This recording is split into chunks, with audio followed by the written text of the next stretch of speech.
Bonjour vous. Aujourd'hui, dans la série Celles qui se sont lancées, j'accueille Sarah. Bonjour Sarah. Bonjour Sophie. Peux-tu nous dire qui tu es, Sarah?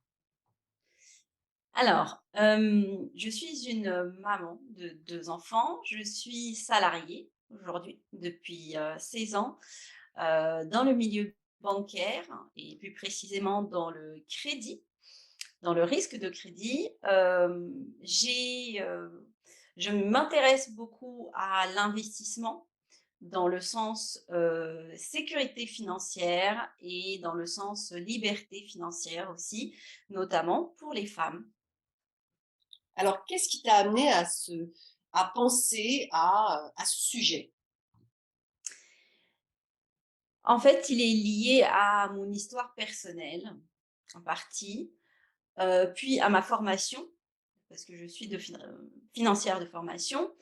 Et puis le fait que en échangeant avec les femmes, de mon réseau, je me suis rendu compte que le sujet de l'argent était un sujet, qu'on repoussait par peur de le regarder en face, et c'était, généralement un sujet qui pouvait mettre en précarité les femmes, suite à un divorce, à un deuil, à un chômage, voilà. Donc tout ça, m'a poussée à, réaliser un programme de formation pour aider les femmes, en fait, à mieux préparer leurs arrières et mieux, on va dire, hem, aborder la vie sereinement, en fait. D'accord. Sécurité financière, liberté financière pour les femmes. Hem, qu'est-ce qui t'a, quand il a s'agi de lancer ce programme, qu'est-ce qui te freinait à l'époque? C'est en fait, un peu le syndrome d'imposteur. C'est de me dire, «Oui, mais de quel, droit je vais, enseigner, aux autres comment gérer leur argent, comment, investir, et comment atteindre à la liberté financière?» Alors, au fur et à mesure,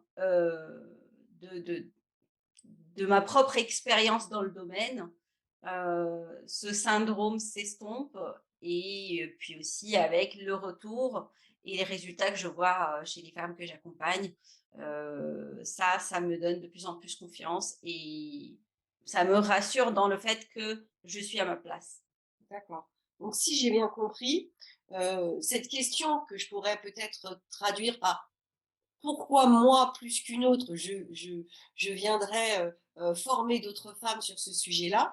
Et ce que j'entends, c'est que finalement, au fur et à mesure que tu as commencé à aider des femmes, tu as pris conscience que tu apportais de la valeur autour de toi et que donc tu étais à ta juste place. C'est ça? Tout à fait, et puis aussi, le fait de réaliser moi-même mes propres investissements, me conforter dans ce que je savais, que voilà, que ce que je pouvais transmettre, et bah, fonctionnait bien, et donc si ça a fonctionné pour moi, ça va fonctionner pour les autres aussi. D'accord. Qu'est-ce que tu aimerais conseiller à des femmes qui, ont le sentiment qu'elles pourraient créer de la valeur autour d'elles, mais qui n'osent pas encore, qui n'osent pas encore se lancer? Qu'est-ce que tu pourrais leur conseiller? Alors, je pourrais leur dire qu'elles ne perdent rien à tenter et qu'il vaut mieux qu'elles tentent et qu'elles échouent éventuellement, ce qui fait partie de la vie, plutôt que de ne jamais essayer et de garder au fond de soi le regret, de se dire: «Bon», en voyant d'autres personnes se lancer et réussir, se dire, «Bah, j'aurais pu le faire finalement». Et par ailleurs, par rapport à ton sujet, c'est-à-dire cette sécurité financière, moi j'entends beaucoup de femmes qui disent: «Moi j'ose pas me lancer parce que j'ai peur, du risque financier». Qu'est-ce que tu conseillerais? Alors, c'est effectivement quelque chose qui fait partie des risques quand on fait une reconversion professionnelle ou qu'on quitte son travail pour aller dans un autre, pour prendre un autre poste ailleurs, en dehors de son entreprise. Oui, c'est un des risques qui existent, mais le mieux, c'est de le préparer à l'avance en mettant en place justement des investissements, qui peuvent générer des revenus passifs, qui sécurisent effectivement, ce sentiment-là, cette peur et le fait d'être sécurisé au niveau, financier, de se sentir un peu, voilà, heu, soutenu et ne pas, se dire, «Si jamais, ça ne marche pas, bah, je risque de me retrouver vraiment, en difficulté financière». Ça permet de prendre encore plus de risques, d'oser encore plus et de prendre encore plus confiance en soi. Qu'est-ce que tu conseillerais aux femmes qui sont mal à l'aise dans leur relation avec l'argent? Effectivement, il y a beaucoup de femmes et d'hommes aussi, mais c'est très présent chez les femmes, d'éviter de parler d'argent et de se sentir un peu, mal à l'aise de vouloir en gagner plus.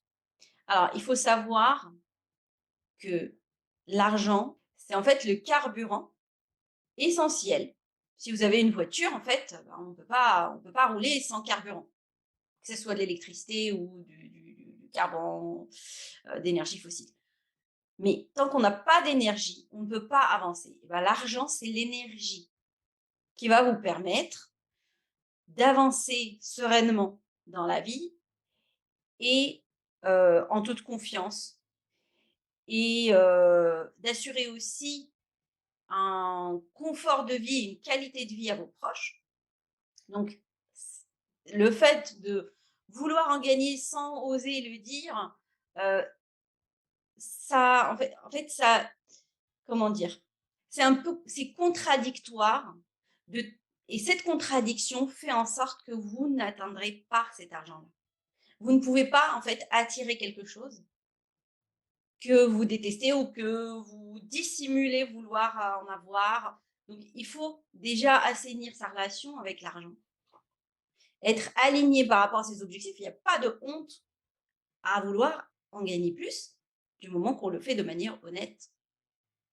D'accord. Donc Voilà. moi, ce que j'entends dans ce que tu dis, ce que tu nous expliques, c'est que ce qui nous empêche parfois de gagner de l'argent, c'est cette contradiction entre la raison pour laquelle on veut gagner de l'argent, qu'on n'associe pas forcément à l'argent lui-même, qui est juste finalement, un moyen, un Un moyen, carburant. tout à fait.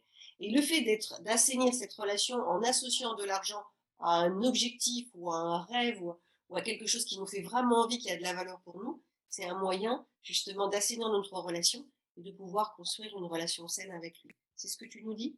Tout à fait, D'accord. c'est ça et donc une fois qu'on commence à en attirer, on peut s'intéresser à comment le faire fructifier et comment le faire travailler pour nous, au lieu de travailler pour en gagner. D'accord.